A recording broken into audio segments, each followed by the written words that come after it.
podemos pensar em outra natureza de desenvolvimento. Desenvolvimento para poucos não é desenvolvimento. A economia pode até crescer, mas ela não vai se estabelecer.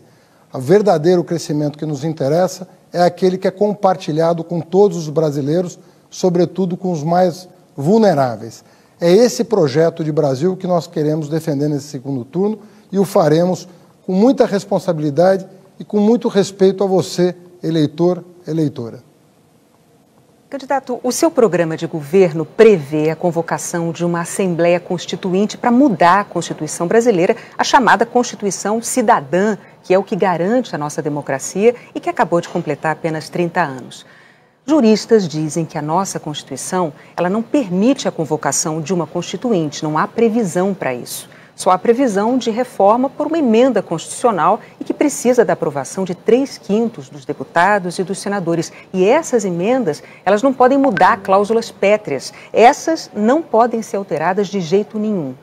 Um outro ponto é que, 10 dias atrás, o ex-presidente do PT, José Dirceu, disse ao jornal espanhol El País que não acreditava numa vitória eleitoral de Jair Bolsonaro e declarou o seguinte, abre aspas, dentro do país é uma questão de tempo para a gente tomar o poder. Aí nós vamos tomar o poder, o que é diferente de ganhar uma eleição. Fecha aspas. O que o senhor diria aos seus críticos que se preocupam com a democracia brasileira no caso do senhor se eleger presidente?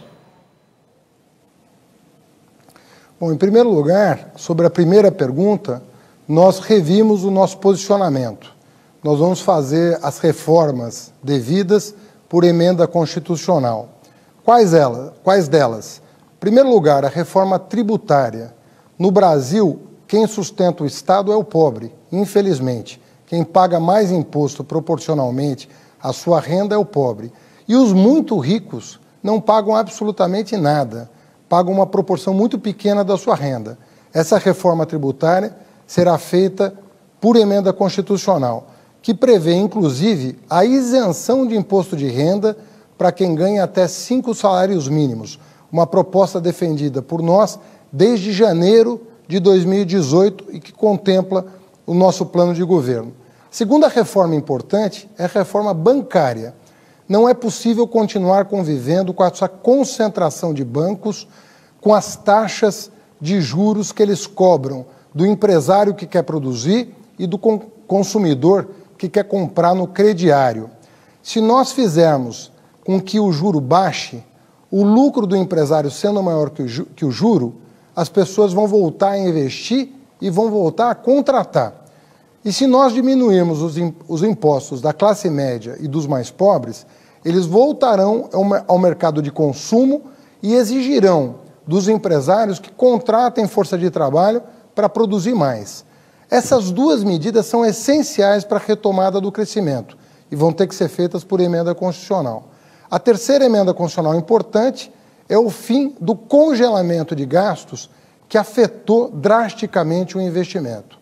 Sobre a segunda pergunta, o ex-ministro não participa da minha campanha, não participará do meu governo e eu discordo da formulação dessa frase. Para mim, a democracia está sempre em primeiro lugar. Candidato, o senhor tem mais 30 segundos para se despedir.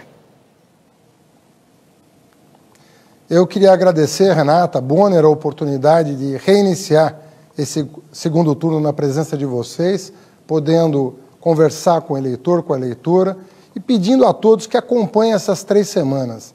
O futuro do país está em jogo, o futuro da democracia está em jogo, o futuro dos seus direitos sociais e trabalhistas está em jogo.